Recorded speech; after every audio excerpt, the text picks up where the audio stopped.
귀양살이 어떻게 살았나. 아주 호사스러운 예. 조선 후기 문신 김신영의 경우 유배지인 함경도 명천에 도착하니 수령이 몸소 마중 나와서 하는 말이 이러했다. 곧 풀려날 겁니다. 그러니 그동안 저하고 실컷 놀기나 합시다. 게다가 함경도 총구석에 그 잘하는 선비가 왔다는 소식을 듣고 여기저기서 사람들이 모여들었으니 이들과 한 달 반 동안 시도 짓고 술도 마시면서 한가로이 노닥거렸다. 그러던 중 하루는 명천 부사가 이렇게 말한다. 칠보산 경치가 죽입니다. 구경이나 함께 하시렵니까?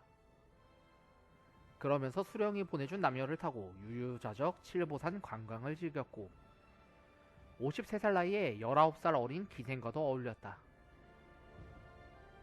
그러다가 정말로 2달 만에 유배에서 풀려났는데 명전부사는 노잣돈 200냥에 가마까지 대령하면서 말했다. 축하드립니다. 조정에 가시면 저 좀 잊지 마시고. 이런 그의 유배길은 차라리 휴가길이나 다름이 없었다. 정약용의 유배생활. 1790년 봄, 천주교 문제로 조정이 시끄러워지자 정약용은 잠시 피해 있으라는 정조의 배려하에 충청도로 유배를 갔다. 유배라고는 하지만 왕의 총애가 지극하여 곧 풀려날 것으로 판단한 고을 수령들은 쌀과 고기를 보내오고 옛 친구들은 함께 놀러가자고 매일같이 찾아왔다. 정약용은 이들과 어울려 꽃구경, 버들구경 등을 다니면서 그렇게 즐기다가 꼴랑 열흘 만에 서울로 돌아가게 되었다. 그런데 정조가 죽고 이듬해 신유 옥사가 일어나면서 정약용은 다시 경상도로 유배길을 떠나야 했는데 이때는 예전 분위기는 눈 씻고 찾아볼래야 찾을 수가 없었다. 보수주인을 찾으려 해도 아무도 흉악한 천주학쟁이 죄인은 받아주지 않았고 겨우 구한 집에는 집안으로 돌팔매질을 하고 담장을 허무는 등 노골적으로 적대감을 표시했다.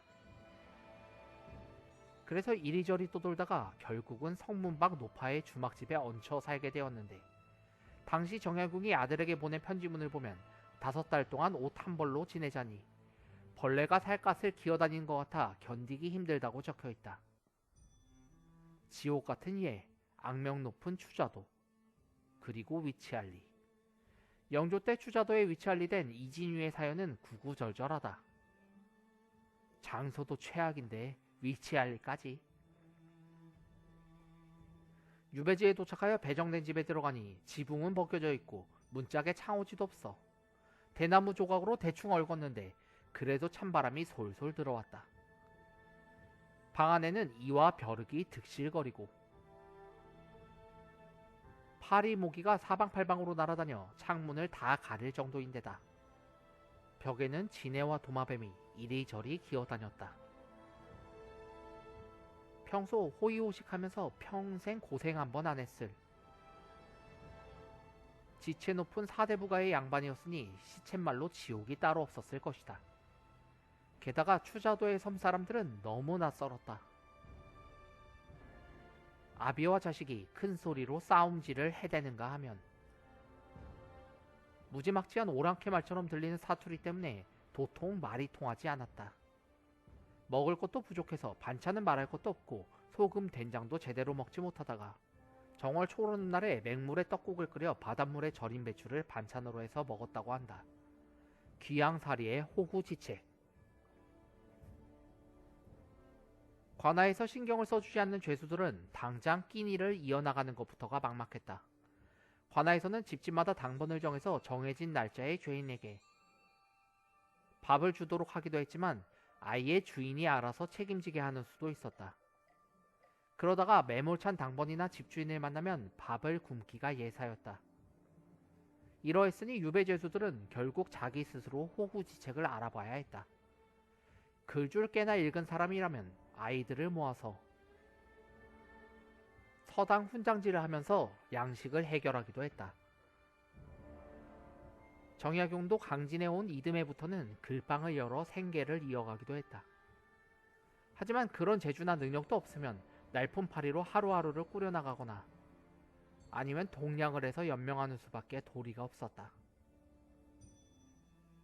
안조안의 만원사, 조선을 눈물바다로 만들었던 귀양수기. 안조안이 추좌도의 유배 생활을 하면서 남겼던 유배 가사인데 이게 나중에 서울에 전해지자 궁녀들이 읽고 눈물을 아니 흘린 자가 없었다고 한다. 내용은 대충 이렇다. 위에 보수 주인에서도 잠깐 인용을 했었다. 안조안은 주인집에서 거적대기를 하나 덮고 처마 밑에서 울면서 첫날 밤을 꼬박 지새고 나니 아침에 주인이 덜 익은 보리밥에 된장 한 덩이를 주어 아침밥을 해결했다. 그나마 나중에는 밥 굶기를 밥 먹듯 하게 되었다. 길을 나서면 아이들이 졸졸 따라다니며 귀양나리라고 놀리지를 않나. 주인은 걸핏하면 술에 취해 들어와서 안조안 들으라고 크게 신세한탄을 했다. 아, 귀양살이 왔으면 일을 해서 주인집 양식 보탤 생각을 해야지. 공짜 밥만 처먹으려고 하니 에라이. 쓰자는 10손가락은 꼼짝도 않고 걷자는 2다리는 옴짝도 않으니 혹시 병자인가 반편인가? 지가 지은 죄 누구 탓인데 왜 저놈 서러운 소리를 내가 들어야 해? 아이고, 밤낮으로 징징 짜는 소리 지긋하다 지긋해. 때문에 안조아는 투덜대는 소리도 듣기 싫고 계속 눈칫밥을 먹을 수도 없어 할 수 없이 보리동냥에 나섰다. 그리고 어지간히 사는 집 하나를 골라 머뭇거리다가 용기를 내어 마당에 들어서 보는데 말도 못하고 헛기침을 하니 곧 주인이 내다보았다. 공손하게 허리를 굽혀 인사를 하고 동냥하러 왔다고 말을 하려는데 말이 제대로 목구멍에서 나오지 않는 것이다. 눈치 빠른 주인이 용케도 알아보고는 쯧쯧 불쌍하기도 하지 라면서 보리 한 마리를 퍼주었다. 이렇게 보리 한 마리를 짊어지고 오니 그날 주인이 기특하다면서 저녁밥을 듬뿍 주었다. 그러나 울컥하니 밥이 제대로 넘어가겠는가. 한번 동냥을 다녀보니 차라리 굶고 말지 사람이 할 짓이 아니었다. 안조아는 천한 일이라도 해보자고 마음을 다져먹고 이후에 새끼도 코고 집신도 만들어보고 3대를 벗겨서 노도 꼬아봤지만 처음 하는 일이라 제대로 될 리가 없었다. 그래도 공짜밥은 먹을 수 없어서 마당도 쓸고 불도 떼고 짐도 지키고 보리몽석에 펴놓은 자리에서 새도 쫓아보고 하면서 지냈다. 그러다 가을이 되어 날이 쌀쌀하니 주인에게 부탁해서 반칸짜리 방 하나를 마련하게 되니 그나마 처마 및 신세는 면하게 됐다. 하지만 방이라고 해봤자 완전히 헛값보다도 못했다.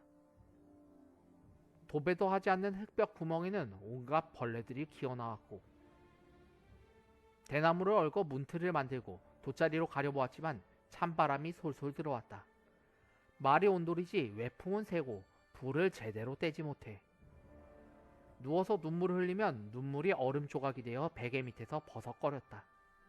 옷 한 벌로 추나추동을 지내자니 솜 넣은 누비옷은 새까맣게 변한 데다가 저고리는 팔꿈치가 다 드러나고 미터진 바지는 민망하기가 짝이 없었다. 내 눈물을 모아놓으면 추자도가 잠길 것이고 내 한숨을 펼쳐내면 한라산을 덮을 것이다. 차라리 죽자고 여러 번 물에도 빠져 죽으려고 해봤지만